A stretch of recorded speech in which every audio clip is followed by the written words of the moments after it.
पैठणचे आमदार विलास संदीपान भुमरे यांचा अल्पवयीन मुलासह मतदान केंद्रातील व्हिडिओ सोशल मीडियावर व्हायरल झाल्यानंतर राजकीय वर्तुळात चांगलीच चर्चा रंगली आहे। या पार्श्वभूमीवर भुमरे यांच्या समर्थकांनी पत्रकार परिषद घेत यामागे कोणताही नियमभंग किंवा गैरप्रकार करण्याचा हेतू नव्हता असे समर्थकांनी स्पष्ट केलंय।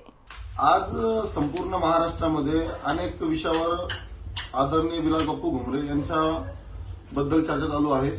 मी पैठणचे भाग्यविधाते आमदार आमचे नेते विलास बाप्पू भुमरे साहेब यांचं आज खरंच एक अभिनंदन व्यक्त करतो।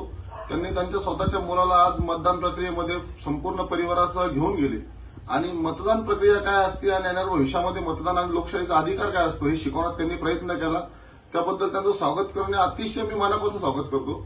आणि मला एक गोष्ट त्यामध्ये लक्षात आली की आज ज्या टीका टिप्पणी होत आहे त्या टीका टिप्पणीला मी तुम्हाला सांगू इच्छितो की ज्या काही टीका टिप्पणी होत असताना आज विलास बाप्पू त्यांच्या मुलांना घेऊन जाणे कुटुंबासह सहपरिवारासह आणि मतदान प्रक्रिया काय आहे, देशाचा अधिकार काय असतो, मतदानाचा अधिकार काय असतो, लोकशाही काय असते, लोकशाही बळकट करण्याचा प्रक्रिया काय असती, ही पद्धत त्यांनी आज त्या मुलं आमच्या साहेबांच्या मुलाला शिकवण्याचं काम त्यांनी केलं।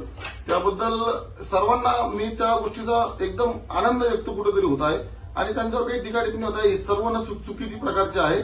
आज त्यांनी त्यांच्या मुलाला शिकवण्याचं काम केलं आणि त्याच्या पूर्वी तुम्हाला सांगतो की प्रत्येक एक नागरिकांनी लोकशाही काय असते आणि लोकशाही बळकट करण्याचा काय अधिकार असतो हे प्रत्येकाने शिकायला पाहिजे। आणि आज मी या गोष्टी त्यांचं विलास बाप्पू साहेब भुमरे यांचं स्वागतच करतो आणि मला या गोष्टीचा आनंद व्यक्त करतो की त्यांनी त्यांच्या मुलाला शिकवलं आणि जे काही त्यांच्यावर थोटांना आरोप होत आहे की बाबा मुलाला मतदान करायला सांगितले सगळे चुकीचे आरोप आहे।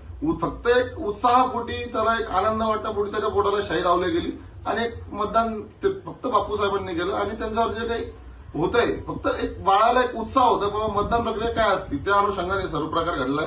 यात कुठेही काही नाही, याचं उलट अभिनंदन स्वागत करायला पाहिजे असं मला वाटतं।